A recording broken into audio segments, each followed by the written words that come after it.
রাতে ঘুমন্ত অবস্থায় তিনজনকে পুড়িয়ে মারার চেষ্টার অভিযোগ। আগুনে ঝলসে মৃত্যু হলো মা ও ছেলে। হাসপাতালে মৃত্যুর সঙ্গে পাঞ্জা লড়ছেন বাবা। রাতে ঘুমন্ত অবস্থায় তিনজনকে পুড়িয়ে মারার চেষ্টার অভিযোগ। ঘটনায় মৃত্যু হলো মা ও ছোট ছেলে। বর্ধমানে একটি হাসপাতালে মৃত্যুর সঙ্গে পাঞ্জা লড়ছে বাবা। নৃশংস ঘটনাটি ঘটেছে বোলপুর থানার রায়পুর সুপুর গ্রাম পঞ্চায়েতের নতুন গীত গ্রামে। অভিযোগ, ওই গ্রামে বৃহস্পতিবার রাতে খাওয়া দাওয়া করে একতলা বাড়িতে জানলা খুলে ছোট ছেলে আয়ান শেখ বছর 4 এবং স্ত্রী রূপা বিবি যার বয়স 30 তাকে নিয়ে ঘুমাচ্ছিলেন শেখ তুতা যার বয়স 38। আর এই সুযোগকে কাজে লাগিয়ে অভিযোগ, কেউ বা কারা জানলা দিয়ে কেরোসিন তেল ছিটিয়ে আগুন ধরিয়ে পালায়। তাদের চিৎকার চেঁচামেচিতে উঠে আসে পাশের রুমে শুয়ে থাকা তাদের বড় ছেলে শেখ রাজ। তার চেঁচামেচিতে উঠে আসে গ্রামের লোকজন। ততক্ষণে তিনজনেই আগুনে ঝলসে গেছে বলে গ্রামবাসীদের অভিযোগ। তিনজনকে প্রথমে বোলপুর মহকুমা হাসপাতালে নিয়ে গেলে তাদের শারীরিক অবস্থার অবনতি ঘটে। এরপরেই তাদেরকে বর্ধমান হাসপাতালে নিয়ে যাওয়া হয়।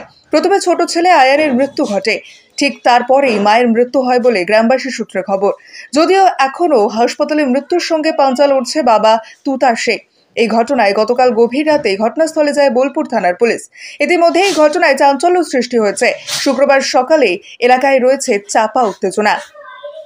এলাকায় নেমেছে শোকের ছায়া। খুন নাকি এর পেছনে রয়েছে অন্য কোনো চক্রান্ত, খতিয়ে দেখছে বোলপুর থানার পুলিশ। রাত্রে এসে যেটা দেখলাম, তো তখন দেখছি ওদের বাড়িঘর সব আগুন জ্বলছে। ওর ছেলেটা ওর মা বাবা ভাইকে বের করে এখানে রেখেছে। ওদের মানে পুরো শরীর একদম যাতাইভাবে পুড়ে গেছে। তখনই হসপিটাল নিয়ে যাওয়া হয়। সিএন হসপিটালে মিনিমাম চিকিৎসাটুকু করে বর্ধমানে ট্রান্সফার করা হয়। তো বর্ধমানে ট্রান্সফার করার রাস্তাতে ছোটো ভাইটা, যে ছোটো বাচ্চাটা ছিল, বাচ্চাটার অবস্থা খুবই খারাপ ছিল, ও মারা যায়। তার কিছুক্ষণ পরে শোনা যায় যে কোনো হসপিটালে ভর্তি নিচ্ছিল না, মাটাও তার মধ্যেই মারা যায়। কেরোসিনের গন্ধ ছিল, এমনকি লাঠিতে একটা কাপড় জলটিয়ে ওখানে রাখা ছিল, ওখানে পড়েছিল। আমরা সেটা দেখেছি, পুলিশে সেটা নিয়ে গেছে, আমরা সবাই দেখেছি। আর জানলাতে যে ধোয়ার যে সিসটা লাগে, সেটাও জানলাতে লেগেছিল, সবাই সেটা দেখেছে। আর ওই কাঠিটা, ওটা পুলিশ নিয়ে গেছে, ওটা আমরা সবাই দেখেছি। আমাদের মনে হচ্ছে এটা লাগানোই শত্রুতা। ওনার শত্রুতা কারোর সঙ্গে সেরকম ছিল না, আমাদের জানা নেই কারোর সঙ্গে সেরকম শত্রুতা ছিল না। কাজকর্ম ওনার ওই জেসিবি আছে, দুটো জেসিবি ট্রাক আছে, ব্যবসা, ওই জেসিবিরই ব্যবসা। আমার নাম আসমিনা খাতুন। রাত 1:20 এরকম 1:30 বাজে, তখন আগুন লাগাতে ছেলেটা সব কি করছে যে কি হলো, আমরা ছুটে এসেছি, কিছু খুঁজে পাচ্ছি না। সব পিঞ্জরা পড়েছে, আগুনে জামা কাপড় কিছু নাই, সব পুড়ে মুখ কালো হয়ে গেছে। আর ছুটে জামা গেঞ্জি কিছু নাই, সব পুড়ে ছাই করছে। রাতে 1টা থেকে 1:30।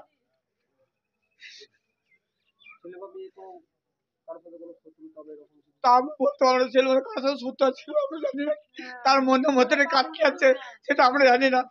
যে কারেন্ট আগুন লেগেছে, কিন্তু কারেন্ট আগুন লাগানো হয়, কিন্তু এটা হাতে লাগিয়ে উঠে কেরোসিন তেল কিন্তু গ্যাস দিয়ে এসব আগুন লাগানো বটে। কেরোসিন তেল, গ্যাস বাদ দিয়ে গাছ শুধু পুড়ে গেছে, এমন ভাবে আগুন লাগিয়েছে। হ্যাঁ, পুলিশকে তো খবর দেওয়া, পুলিশ এসেছিল, দেখে গেছে। এমনি দেখে যে কাঠি যে লাগানো ছিল সেগুলো নিয়ে গেছে পুলিশ। আমি ওদের ফুপা, আমার সম্বন্ধ হচ্ছে, দুটো ফুপা আছে, সম্বন্ধ দুটো। আমার নাম হচ্ছে আকবর আলী। সন্ধ্যেবেলায় আব্বার আমি মাছ ধরতে বেরিয়েছিলাম। এবার আব্বার আমি বন্ধুর মতো যা করি, মানে মাছ ধরতে গেলে আমরা দুজনে একসাথেই যাই। নিয়ে দুবার মাছ ধরে এনে আমরা লাস্টে আরেকবার গেলাম, নিয়ে আবার বাড়ি চলে এলাম। টাইমটা তখন একবার 9:30, একবার 10:30, 11টা এরকম বাজবে। আর একবার তারপরে আরেকবার গেলাম ওই 15 মিনিট পরই। তারপরে তখন ফটিয়ে কাকারা জেগেছিল সব। তারপরে মা আমরা বাড়িতে মাছ বাজছিল, মাকে এখানে সাহায্য করে দিলাম আমিও। আব্বা আমরা ওই দিকে বিছানায় শুয়ে পড়লো। যে তারপর 12:30 এরকম বাজছিল, তখন মা কি রান্না নাকি করতে গেলো মাছগুলো। কালকে তো লো ভোল্টেজ ছিল, সেই জন্য আমরা বাড়িতে পা কেটে গিয়েছি আমার। আমি ওই জন্য বাড়িতে ওই রুমে গিয়ে শুয়ে পড়লাম। কিন্তু যখন আমি মানে 1:20 এরকম বাজবে, তখন আমি চিৎকার আওয়াজ শুনতে পাই। এবার আমি তখনই মানে আধ ঘন্টা হয়েছে ঘুমিয়েছি আমি, আমার ঘুমটা তো তাতে ভাঙছে না। আরে কোথা থেকে আওয়াজ আছে কেউ বুঝতেও পারছে না। তারপরে কোনো রকম উঠলাম, দেখছি আমার বাড়িতে পুরো আগুন একদম দাও দাও করে জ্বলছে। আমার আব্বা আপনার ওই ধারে দরজাটা কোনো রকম খুলেছে, মা আপনার নিচেতে ছটফট করছে, ভাই বিছানায় ছটফট করছে। আর আমরা যখন মানে হসপিটালে নিয়ে গেলাম, হসপিটালে তো বর্ধমান ট্রান্সফার করলো। তারপর যখন বাড়ি আসি তখন এখানে দেখতে পাই যে কেরোসিন দিয়ে আমরা জানলা দিয়ে আগুন লাগিয়ে দেওয়া হয়েছে, মশালটা পড়েছিল। এবার যেটা দিয়ে আগুন লাগিয়েছে সেই জিনিসটা ওখানেই পড়েছিল। শত্রুতা বলতে এখন শত্রুতা মানে কারোর সাথে সেরকম ছিল না। এবার যে করেছে আশেপাশে কে করেছে, কেন বাইরের লোকে এত সাহস নাই যে এত ইয়ে করে, সে ফলো করেছিল। 12:30 অব্দি আমি জেগেছিলাম, আধ ঘন্টার মধ্যে ঘুমিয়ে গেলাম, তো আধ ঘন্টার মধ্যে কি করে হবে এটা?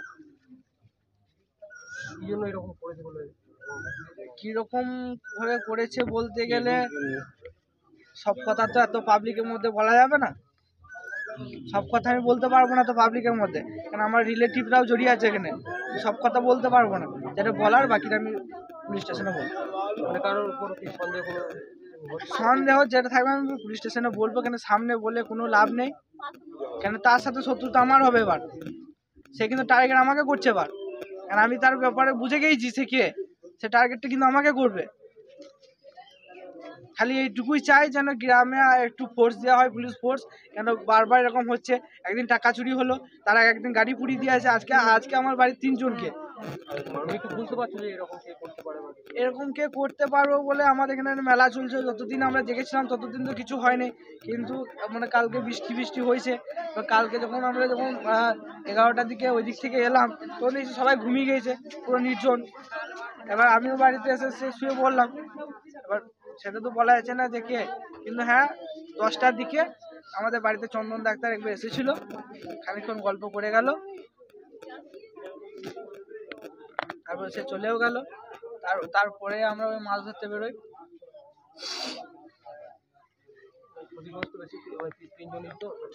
তিনজনেই সেটা আমি নিজেও ভালো করে জানি না, আমার কেউ সেরকম কিছু বলছে না, কিন্তু আমি ওর কঠিন ভাবে শাস্তি চাই, আমি ওর